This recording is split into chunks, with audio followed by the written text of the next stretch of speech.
There's also cosplaying regardless of your age.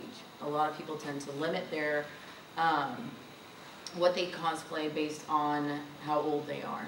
And out here in California, we have this awesome Xena cosplayer. I do not know her name, and I've seen her a million times. You know her name? Norma. Norma. Would you happen to know how old she is? Like roundabout, that's the guesstimate? About 30 something. Okay. About 40, I'd like to say. Okay. She's older than that. She's this amazing Xena cosplayer, and you know, when she walks the floor, she owns the character. She's having a ton of fun. She's gorgeous. She's just, you see the excitement in her face. You see that she's genuinely having a blast. And I look at her, for me at least, as an example of when I get near her age, I want to be doing the same thing. I want to be having just as much as fun. And I don't want to restrict myself or onto certain characters that I can't do because I'm this age. And I love the fact that she doesn't set those limits. And, you know, if you guys see her, I don't know if she'll be here at the show, but if you guys see her, talk to her. She's one of the sweetest people you'll ever meet. And, I mean, she's just a shining example of what it truly is to cosplay and not care about what anyone says. You know, and there's plenty of different examples like that. You know, you've got, there's a Wonder Woman, I forgot where she was, in Chicago earlier this year. She was at least in her 70s. She was a grandmother, had several generations of family with her at the show, and she was dressed up as Wonder Woman. And it wasn't, you know, like this crazy Wonder Woman costume or anything. It was a shirt, she had a tiara, and she was wearing a long skirt with the, you know, the stars, the blue with the stars on it. And you could tell, oh, and she had the cane.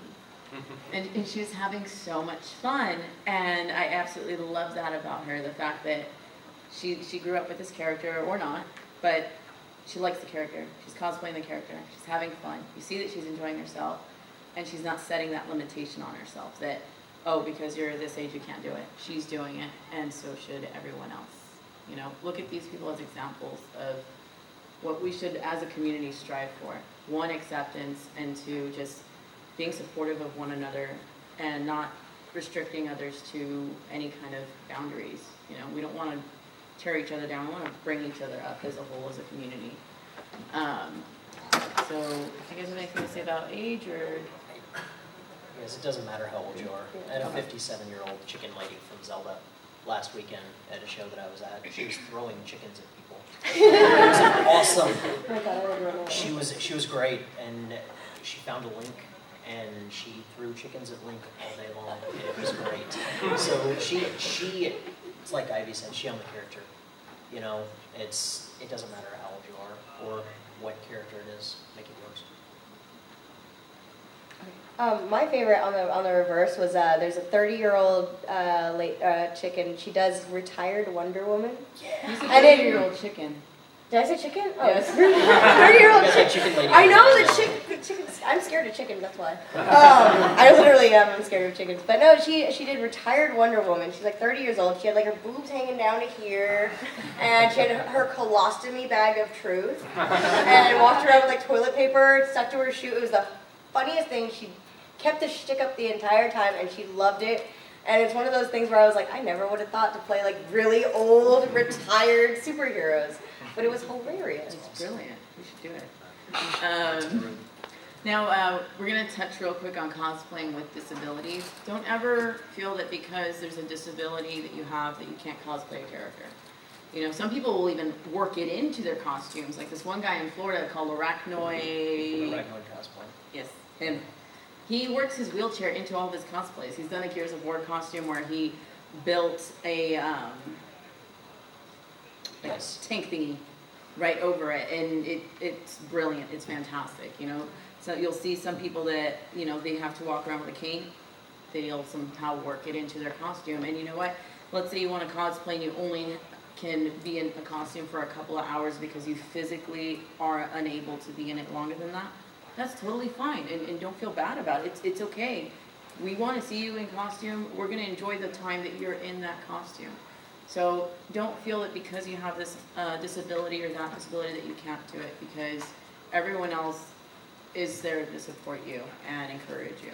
So just enjoy it. Well, we had that girl at, I think it was Alamo City, or what convention was it?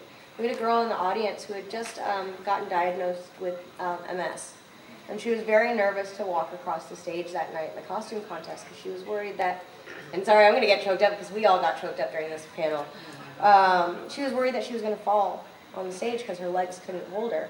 And we told her, we said, you know, here's the thing, in this community, we all, when you go up on that stage, we all want to encourage you. You know, that's the thing I love about these conventions is we've all been the geeks. We've all been the outcasts. So we've all been there. I mean, how many people raised their hands earlier, you know? So it's like we're all this community. So you should never fear the community. Because it's one of those things where if she had fallen, I bet you hundreds of people would have just gotten right up and tried to pick her up and help her out. And it's like that kind of thing where it's like in this, you know, in here and in this convention, we're all family. And just don't ever be afraid because these are the people that we all know what it's like, and we're all so accepting. So never be afraid. We know what it's like, and because we know what it's like, we don't want others to go through the things that we went through growing up, and that's why this panel was made. That was the reason. At the heart of it, that's the reason. You go through this kind of stuff, you want to make sure that other people can, one, if they've never gone through it, understand what it's like and hopefully come out feeling a little bit more educated on it.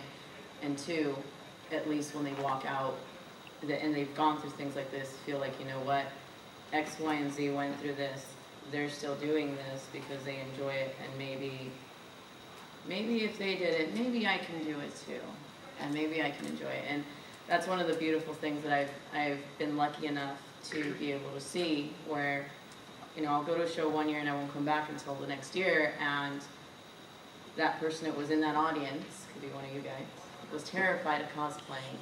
Then a whole year later, guess what? They're cosplaying for the first time, and they're so for me, that's a very beautiful thing.